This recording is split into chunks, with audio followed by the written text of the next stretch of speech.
63 mula po ng kinidnap na si Tatay Digong. Narito na naman tayo sa Duterte Park. Nakita niyo po ha, day 63 hindi nauubusan ng tao. Saan po kayo galing? Amsterdam. Amsterdam. Kayo po? Davao. Davao. Kayo po? Devon, UK. Devon, UK. Naku, malayo. Maraming butter po dyan. Maraming natin. Susunod, magdala ka ha. Saan po kayo galing? Wow! Champion! Champion sa Hawaii. Pero meron natin isang galing Pilipinas, di ba? Ito, galing Pilipinas, champion! Galing all the way sa Philippines. Hawaii, another champion, palakpakan natin. Ha? Kayo po, saan kayo galing? Los Angeles. Los Angeles, ako ito pa pala. Tanong ito kayo, ang mahal-mahal ng pamasahe galing Los Angeles. Bakit yung pinuntahan dito si Tatay, dito sa Duterte Park? Anong ibang say? Anong say nyo? Our supporter for Tatay Digong. Talaga, ha? Miski pamasahe, miski napakahaba ng biyahe, ha? Pakita lang ang suporta kay Tatay Digong, ha? Sure. Ano po ang pangalan nyo from LA? Joseph. And Mary.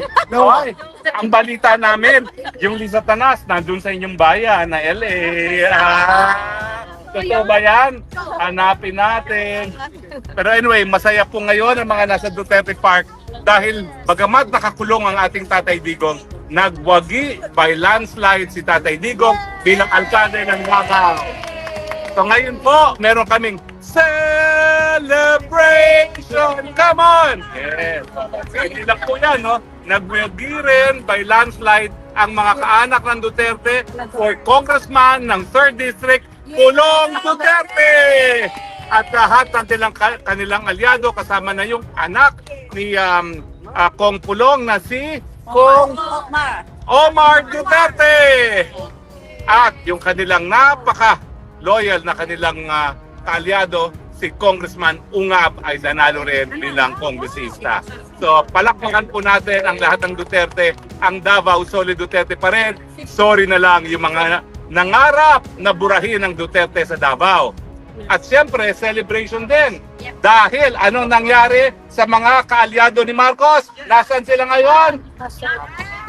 Nasa Cancun!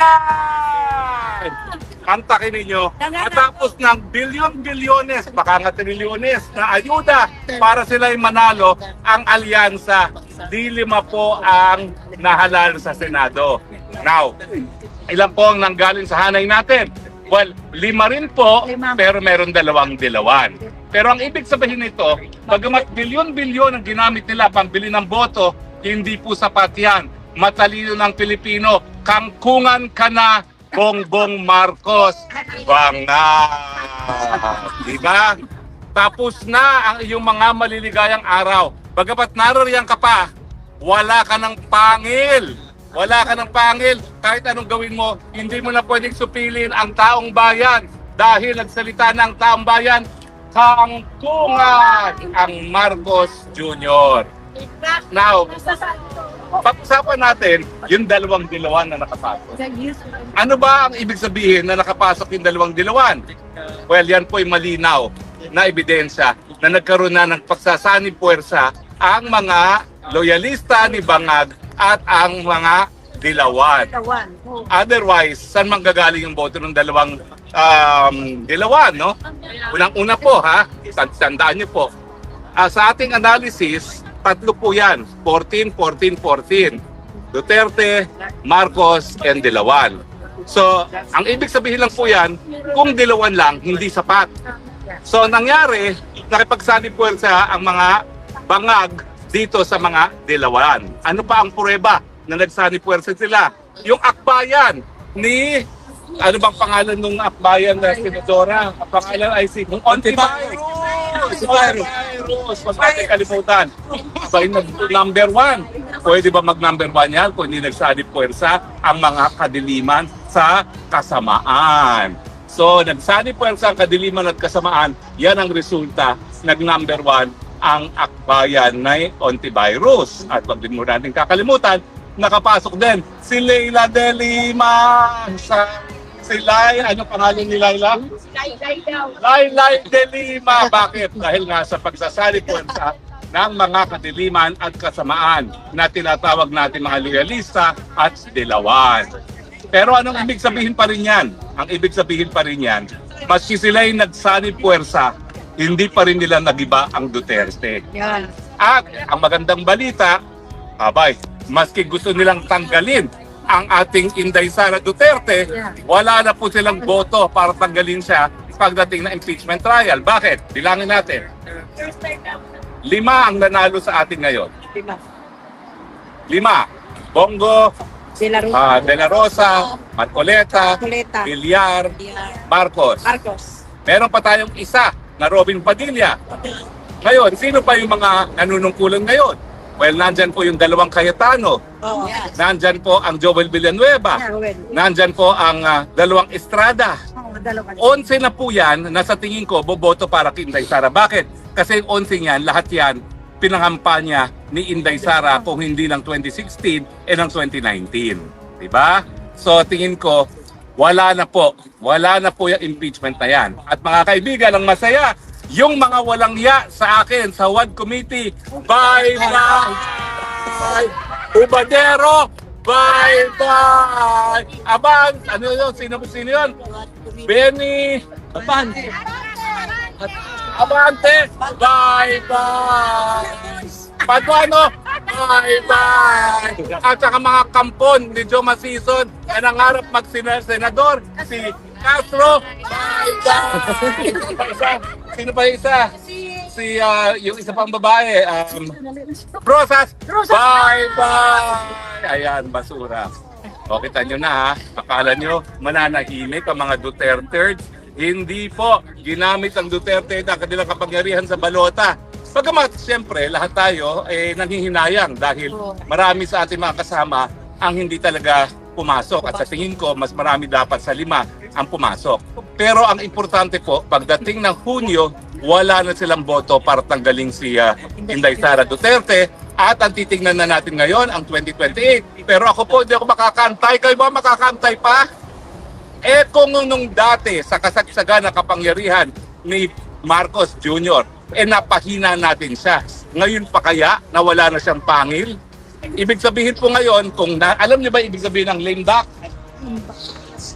Inutil na talagang presidente ngayon ang Bongbong Marcos Jr.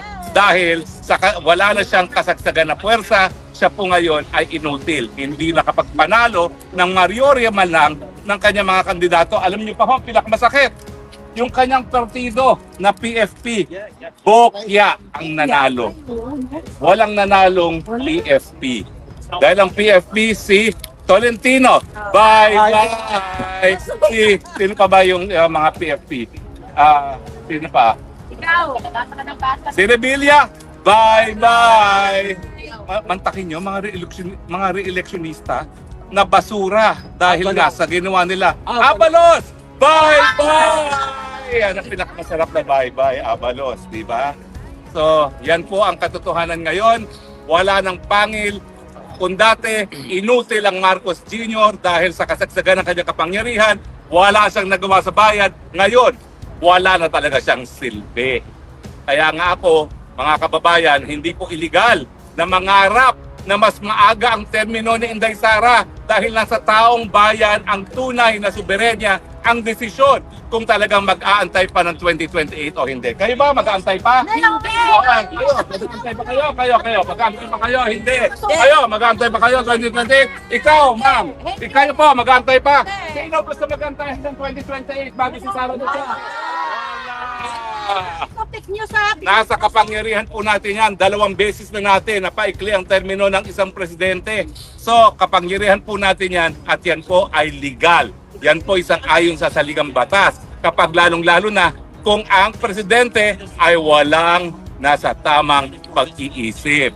Kinakailangan natin tamang pag-iisip para makabigay ng solusyon sa problema ng mataas na presyo ng bilihin, kakulangan ng trabaho, mababang sweldo, no? At syempre ngayon po ang pagbabalik na kapayapaan sa ating mga komunidad.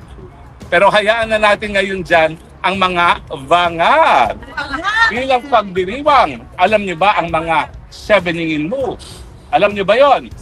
Sino may alam ng seveningin moves? Hindi niyo alam? Si ate yata alam. Vangad. Halika kayo dito, lahat tayo, 7 move. Dahil tayo ay nagdiriwang sa pagkapanalo ni Tatay Digong. Okay? Lahat pa kayo, marunong kayo ng 7 moves. Ha? Halika na, 7 moves na tayo. Bakit ba nahihiya kayo? Ha? Anyway, saka na tayo mag-7 moves. Gusto niyo ba mag-7 moves? Ha? Okay? Okay na kayo, dito kayo. Dumating pa mas maraming mga kasalanan. Yeah. Anong mensahe niyo kay Marcos Jr. na walang nanalong PFP? Kayo. Ha? Nakapagsagar. Saan pa kayo galing? Saan kayo galing? Anong kami sa sa ano? Saan kayo? Sa cruise ship kami. Dinalaw. Sige, ano nga mga kababayan? Ha, yes. Ano, happy ba kayo? Happy. Sa eleksyon. Naniniwala pa ba kayo na may pangil pa si Marcos Jr.? Wala na. Pasayaw kita yan. Kayo, ang tanong. Ngayon wala na siyang pangil. Mag-aantay pa ba tayo ng 2028 para makaupo si Sara Duterte? Hindi. Now na! Ilang dapat pamuno now na sa Inday Sara Duterte. Inday Sara Duterte. Inday Sara Duterte. Hello, mga kapatid. Saan po kayo galing?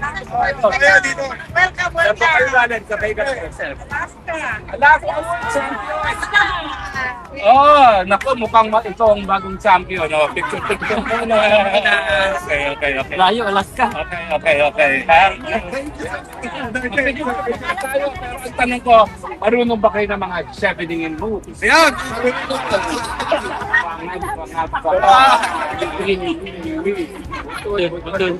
Okay. Yan, marami na kami ngayon dito. Nagtiriwang. Mabuhay sino? Duterte! Yeah! Ayan, nandito pa kayo. Dahil sila po.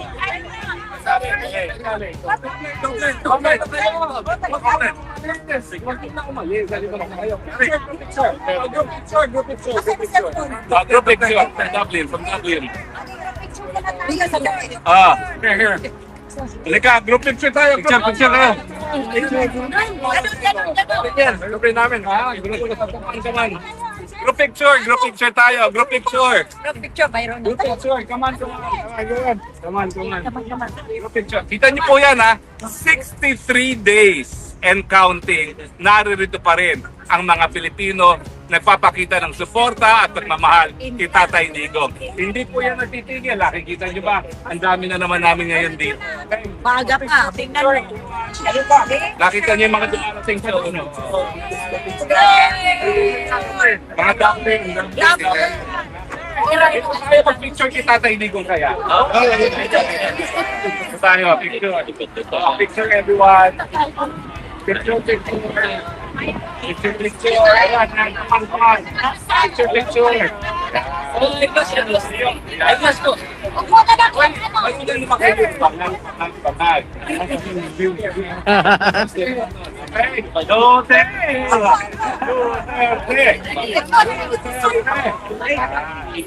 Yan, picture muna tayo. Picture. Join us in the picture. Join us, everybody in the picture.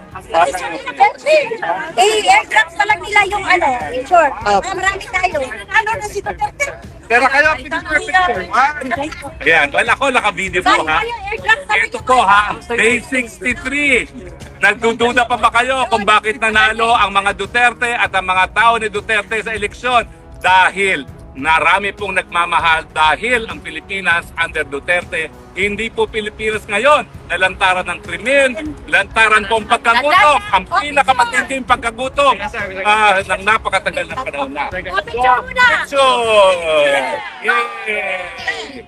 Okay, Duterte! Anong sayaw natin? Bring him home! At ang pinagkaantay-antay natin ang mga 7 move.